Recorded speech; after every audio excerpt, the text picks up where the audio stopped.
బాలయ్య చిన్నప్పుడు 10 సంవత్సరాలు వయసప్పుడు చూసినటువంటి సందర్భం 10 సంవత్సరాల క్రిందట ఒకసారి గుర్తుకు తెచ్చుకుంటే అప్పుడు నిక్కర్లు వేసుకుని ఉండేవారు. నిక్కర్లు బ్లూ నిక్కరు, బ్లూ టెల్లిన్ షర్టు, బ్లూ నిక్కరు, తెల్లగా ఉండి మంచి తొడలు అవి రౌండ్గా ఉండి చాలా చక్కగా ఉండేవాడు. ఇంకా గుర్తు ఏంటంటే మాకు మా సిస్టరు వివాహం ముందు అయిపోయింది. అప్పటి నుంచి నేను ఆ ఇంట్లో వస్తూ పోతూ ఉన్నటువంటి సందర్భం. తర్వాత 79లో మా వివాహం అయింది. తను 10 సంవత్సరాల అప్పుడు నేను చూసినటువంటి బాలయ్య ఒక ఆయా ఉండేవారు. ఆయా పేరేంటి బాల నాకు తెలియదు. ఆయాకి దాదాపు 45-50 సంవత్సరాలు ఉంటుంది. పెద్ద ఆవిడ బాగా చూసుకుంటూ ఉండేది. బాలయ్య ఆయాను పట్టుకుని నువ్వు సత్యభామని నేను శ్రీకృష్ణుడు అని చెప్పి శ్రీకృష్ణుడు డైలాగ్స్ అన్నీ ఆ సత్యభామని చెప్పేసేసి ఆవిడ వెనకమాల పడతా చూశాను నేను. అరే ఇంత చిన్నప్పుడు ఈ శ్రీకృష్ణుడు డైలాగ్స్ వల్లెవేయటము లేకపోతే చెప్పటము నటించటము అనేటటువంటిది ఓహో కళ అంశం వచ్చింది, ఈయన రాబోయే రోజుల్లో మంచి నటుడు అవుతాడు అని అనుకున్నాం. కానీ 50 సంవత్సరాలు ఉంటాడని చెప్పి అనుకోలే. 50 సంవత్సరాలు సామాన్యం కాదు. ఒక రంగంలో, అది కళారంగంలో మెప్పించటము ఒప్పించటము అదే స్థాయిలో నిలబడటం అనేటటువంటిది మనిషిలో కృషి ఉండాలి, పట్టుదల ఉండాలి, దీక్ష ఉండాలి. ఇవన్నీ నేను మొన్న ఈ మధ్య చాలాసార్లు అడుగుతూ ఉంటాను. నేను బాలయ్య నువ్వు అల్లరిచిల్లరగా కనపడుతుంటావు నాకు మాట్లాడేటప్పుడో లేకపోతే సందర్భం సమావేశాల్లో చూస్తూ ఉంటాను.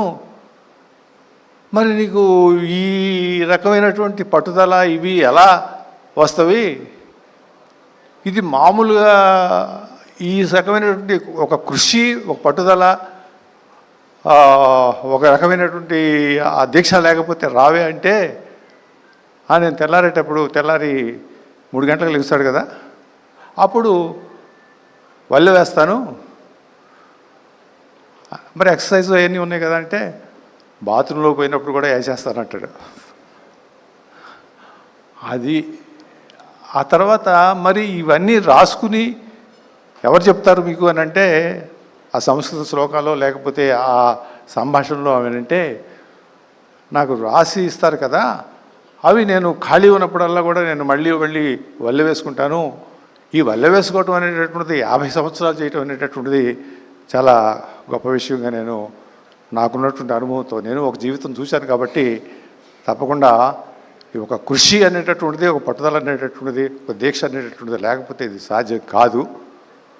చాలామంది చెప్తారు కదా సినిమాల గురించి, ఏది నరసింహనాయుడు లేకపోతే ఈ మధ్య వచ్చినటువంటి అఖండ, మిగతావి లెజెండో ఏదో చెప్తూ ఉంటారు. నాకు నచ్చినటువంటి చిత్రం గౌతమిపుత్ర శాతకర్ణ. నేను కొంచెం హిస్టరీ బ్యాక్గ్రౌండ్ నాకు ఇంట్రెస్ట్ కాబట్టి, అదే కాకుండా ఆ రకంగా గౌతమిపుత్ర శాతకర్ణ అనేటటువంటి ఒక క్యారెక్టర్ చేయటం అనేటటువంటిది అంత ఈజీ అనేటువంటిది కాదు. అది నేను చూసినప్పుడే వెంబటే చెప్పాను బాలయ్యకి. ఎక్కడ చీరాల్లో చూశాను నేను. ఆ రకంగా ఆ పాత్రలోకి వెళ్ళిపోయాడు. తనే గౌతమిపుత్ర శాతకర్ణ అని చెప్పి అనుకున్నాడు. మళ్ళీ అతను పుట్టాడు అనేటటువంటి విధంగా నాకు అనిపించింది. నేను ఇంకొక మాట కూడా చెప్పాను. అది ఆ చెప్పటం అనేటటువంటిది కొంచెం ఎక్కువ అయ్యి ఉన్నా కూడా ఎన్టీ రామారావు గారు ఈ పాత్ర వేయాలి అన్నా కూడా ఈ రకంగా ఉన్నదేమో అనిపిస్తుంది బాలయ్య నాకు. ఆ రకంగా నువ్వు ఈ పాత్రలోకి వెళ్ళిపోయావు నువ్వు. ఇది నాకు అన్నిటికంటే కూడా నచ్చినటువంటి పాత్ర.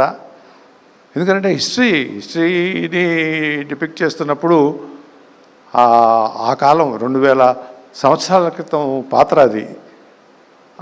ఆనాటి పాత్రని తీసుకుని మలిచి దాన్ని అవగాహన చేసుకుని దానిలోకి వెళ్ళిపోయి ఒక దీక్ష పట్టుదలతో చేసినటువంటి చిత్రంగా నేను భావించాను.